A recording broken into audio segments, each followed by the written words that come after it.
No caso do Brasil, eu peguei esses dados, são dados da CVM, só para mostrar o seguinte: infelizmente, quando a gente olha o tamanho do mercado de capitais, ele de fato é muito pequeno, né? Quando a gente soma tudo isso, digamos, é um nível muito pequeno do ponto de vista do desenvolvimento ou da necessidade adicional de capital. Eu vou passar isso aqui, porque isso aqui são só oportunidades de investimento.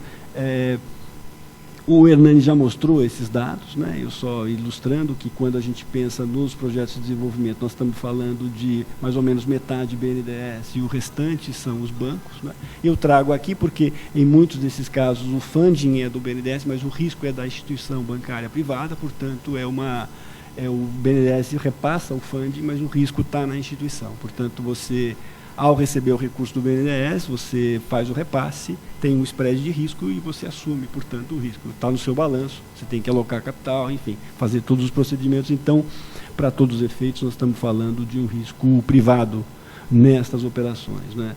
Muito bem. Queria falar para vocês que, em que pese a dificuldade, há um desenvolvimento, há uma melhoria neste quadro recente do ponto de vista de ter instrumentos mais longos de captação, né? Nós tivemos ao longo aí dos últimos anos a emissão ou autorização para a emissão de letras financeiras por parte das instituições, inclusive parte delas funcionando como capital das instituições financeiras. Nós tivemos também, num período recente, especialmente alguns bancos públicos emitiram aqueles instrumentos híbridos de capital e dívida, né, que são instrumentos que você emite, que é uma característica de letra financeira, mas que você pode usar isso como capital. Então, isso houve uma emissão importante por parte desses bancos, né? E nós tivemos também um instrumento recente, que são as LCIs, né, as letras de crédito imobiliário, e as LCAs, que são letras de crédito agrícola, né, que são emissões de títulos destinadas a setores específicos, o setor imobiliário e o setor agrícola, que, em função das suas peculiaridades, né, o setor imobiliário, por conta de depender muito do fundo da poupança, a LCI é uma alternativa adicional, né, de você captar, e a LCA por conta das dificuldades de financiamento do setor agrícola, né. São papéis que contam com isenção tributária, portanto, tem uma vantagem competitiva importante do ponto de vista das instituições, né. Quando a gente olha isso, eu não sei se vocês vão conseguir enxergar, mas o que eu queria chamar a atenção é que, se você olhar 2008 para cá, eu queria chamar a atenção ao fato de que as LCAs e as LCIs, que eram 1% da captação, subiram para esses 7%.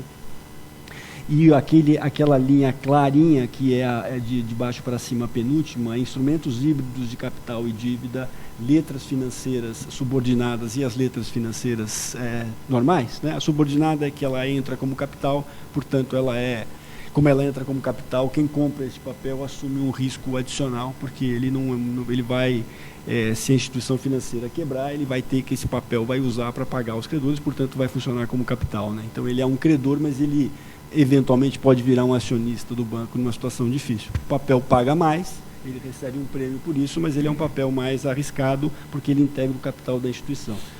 Notem que as letras, as LCIs e as LCAs subiram de 1 para 7, e os instrumentos híbridos, que eram 5, nós estamos falando de 14%.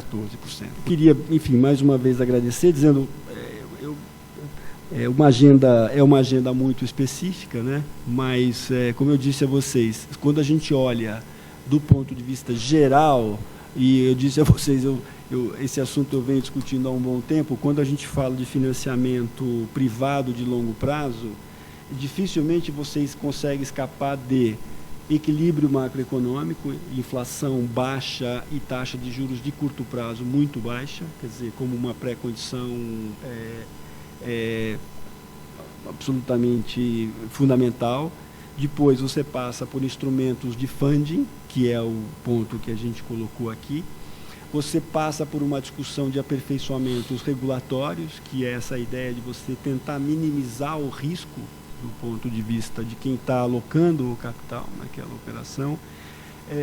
E o quarto é o mercado de capitais, que eu deixei de lado aqui, porque, como eu disse, é uma agenda mais bancária. Mas eu acho que no Brasil, até por conta desta configuração que a gente tem aqui, e por conta de toda essa discussão de Basileia, vai ser difícil evitar que o mercado de capitais, ou digamos, ou eu acho que a alternativa mais viável mesmo vai ser você atualizar, você utilizar o mercado de capitais de uma maneira mais intensa.